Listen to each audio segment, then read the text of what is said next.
뭐 실질적으로는 이제 또 앞으로도 계속 공개되는 어떤 그런 자료들이 있을 거예요. 그런 자료들을 바탕으로 앞으로 좀 데드풀 얘기를 할 때 이런 부분들도 조금씩 풀어보도록 하겠습니다. 오늘 포스터와 이 예고편이 공개가 되면서 할 말이 좀 많아졌는데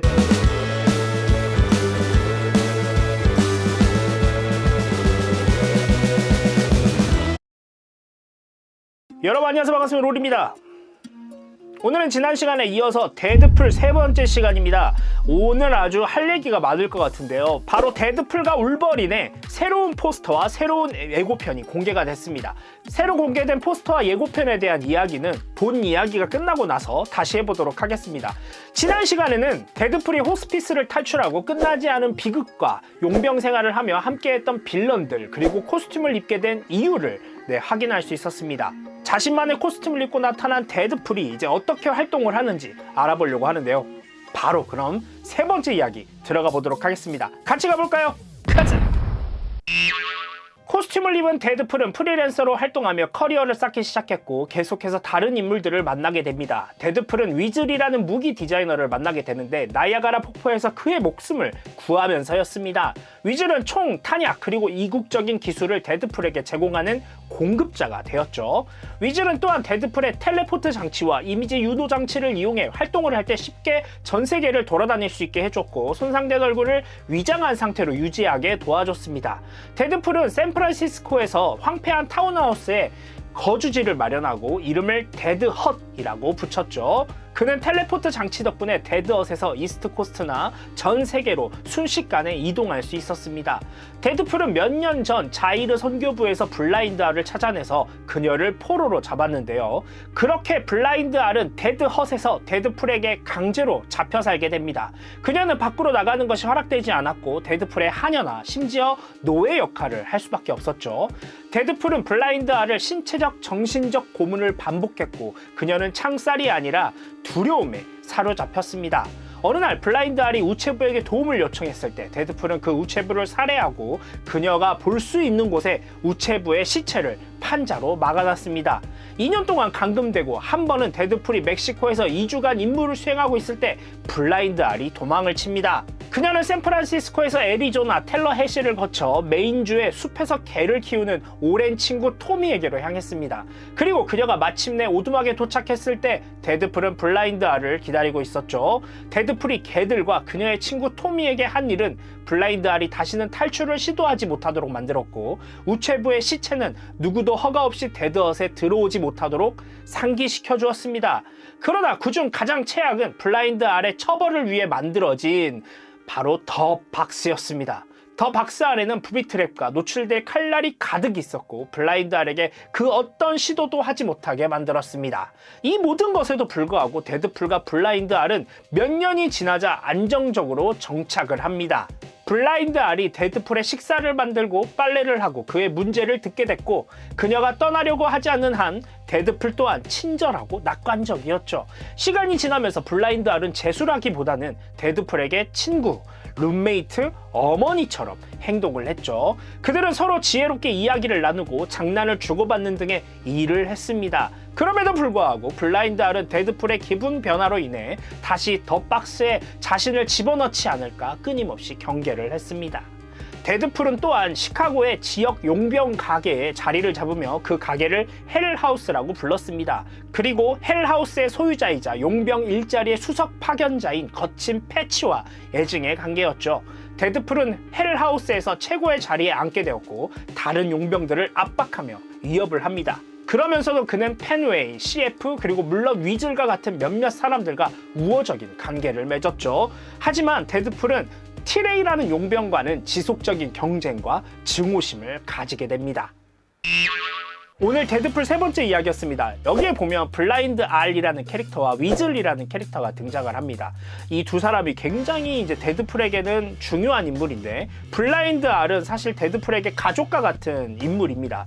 처음에 이 블라인드알을 잡아왔을 때 어떤 이유인지는 사실 밝혀지진 않았어요. 하지만 블라인드알을 잡아와서 몇 년 동안 사실 고문을 하면서 신체적으로, 정신적으로 괴롭히면서 데드헛에서 도망가지 못하게 만들고 나중에는 가족처럼 정착하는 그런 인물로 등장을 하거든요. 약간 좀 스톡홀름 증후군이라고 해야 되나? 약간 이런 증후군의 어떤 명칭이 있었던 것 같은데 정확한 기억은 안 납니다. 하지만 이 블라인드 아리라는 캐릭터가 처음에는 엄청 불쌍하게 보였는데 점점 뭔가 잘 적응하는 모습을 보면서 뭔가 이게 오묘한 관계가 형성되었다라고 생각이 들거든요. 그리고 위즐이라는 캐릭터도 무기 디자이너이지만 데드풀에게 무기를 지원을 해주고 텔레폰트 장치라든가 어떤 이미지 유도 장치를 통해서 데드풀을 지원하는 이제 그런 캐릭터로 이제 등장을 합니다.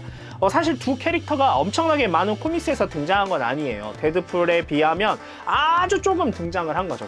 데드풀이 거의 1000권 가까이에 된 코믹스에 등장을 했다면 이 둘은 거의 뭐 한 40권, 50권, 뭐 70권, 80권 이 정도 되는 코믹스에서 등장을 했기 때문에 엄청나게 많이 등장을 하지 않았고 아직 밝혀지지 않은 것들이 많다. 앞에 내용을 보시면 뭔가 이제 글로 다 설명이 되어 있어요. 사실 이 코믹스가 읽기 어려운 이유가 저는 이런 부분이라고 생각을 하거든요. 약간 글로 다 설명을 하는 듯한 느낌이 좀 들기 때문에 어떤 화면으로 보여주기보다는 말로 다 설명을 한다라는 게 조금 저는 힘들거든요. 그래서 그런 부분들이 아직 공개되지 않았기 때문에 나중에 이제 만화로서 다시 나오지 않을까라는 생각이 듭니다. 좀 자세하게 좀 인물이 잘 묘사가 되었으면 좋겠다라는 생각이 들어요. 뭔가 단편적인 부분, 데드풀의 입장에서만 알 수 있는 그런 느낌으로만 이제 다가오다 보니까 그 인물이 느끼고 그 인물이 좀 더 생생하게 보여질 수 있는 그런 코믹스가 나오면 더 좋지 않을까라는 생각이 듭니다. 물론 오늘 제가 하고 있는 얘기가 데드풀 이야기이기 때문에 블라인드 아리나 위즐이 주인공은 아니죠. 그래도 좀 그들의 코믹스를 보면 상호 간의 어떤 그런 이해를 할 수 있는 그런 이유가 있기 때문에 좀 그런 코믹스들이 좀 잘 나왔으면 좋겠다라는 생각을 가지고 있습니다. 아까 오프닝에서 얘기했듯이 데드풀과 울버린의 새로운 포스터와 새로운 예고편이 등장을 했다고 했죠. 새로운 포스터는 이제 캐릭터 포스터가 등장을 했습니다. 데드풀이 메인으로 있는데 칼에 울버린이 있는 모습과 울버린이 메인으로 있는데 울버린의 클로에 데드풀이 있는 모습이 이제 되어 있는 캐릭터 포스터가 공개가 됐는데 완벽하게 개봉 날짜가 이제 정해졌어요. 바로 2024년 7월 24일 전 세계 최초 개봉. 벌써 3개월 남았는데 벌써 기다려집니다. 와, 3개월 언제까지? 빨리 왔으면 좋겠네요. 자, 또 새로운 예고편이 등장을 했죠. 이 예고편을 보니까 굉장히 좀 흥미진진해요. 보니까 이 울버린이 우리가 예전에 봤던 그 울버린은 아닌 것 같습니다. 이 중간에 묘지가 엄청 등장하는데 울버린이 이제 이렇게 무릎 꿇고 우는 장면이 나와요. 그런 걸 봤을 때 히어로들과 뮤턴트들이 전부 다 죽은 홀로 남은 그런 세계의 울버린이지 않을까라는 생각이 들고요. 그리고 어디에서도 환영받지 못하는 인물로 등장을 합니다. 그런데 이제 데드풀이 등장해서 같이 가자라고 얘기를 하죠. 그래서 이제 함께 하는 이제 내용인데 보니까 온팡지게 싸워요. 미친 듯이 싸워. 두 사람 다 힐링 팩터가 있어서 죽지 않아요. 바로바로 회복이 되는데도 계속 싸웁니다. 또 이런 액션들이 또 기대를 하게 만드는 어떤 한 요소이지 않을까라는 생각이 들고요. 메인 빌런인 카산드라 노바가 이제 등장을 하죠. 그 외에도 이제 알리오스라든지 또 이 다른 뮤턴트들까지도 등장을 합니다. 이런 부분들이 이제 공개가 됐기 때문에 좀 더 이제 앞으로 많은 유튜버들과 이 또 블로거들이 엄청나게 예측을 하고 많은 것들이 이제 어떤 추측성으로 많이 이제 나오지 않을까라는 생각이 듭니다. 뭐 실질적으로는 이제 또 앞으로도 계속 공개되는 어떤 그런 자료들이 있을 거예요. 그런 자료들을 바탕으로 앞으로 좀 데드풀 얘기를 할 때 이런 부분들도 조금씩 풀어보도록 하겠습니다. 오늘 포스터와 이 예고편이 공개가 되면서 할 말이 좀 많아졌는데 또 다음 주에는 또 어떤 정보들이 또 공개가 될지 또 기대가 됩니다. 아직 메인 포스터도 등장을 하지 않았고 메인 예고편도 등장을 하지 않았어요. 언제 등장할지 모르겠지만 빨리 등장을 했으면 좋겠네요. 그것도 얼른 보고 싶어요. 어서 7월 24일이 빨리 왔으면 좋겠습니다. 자, 오늘 데드풀 세 번째 이야기를 했고요. 다음 시간에 네 번째 이야기로 돌아오도록 하겠습니다. 제가 늘 여러분들 원하는 게 있죠? 구독과 좋아요 눌러주시면 감사하겠고요. 다음 시간에 또 다른 영상으로 찾아오도록 하겠습니다. 여러분 안녕.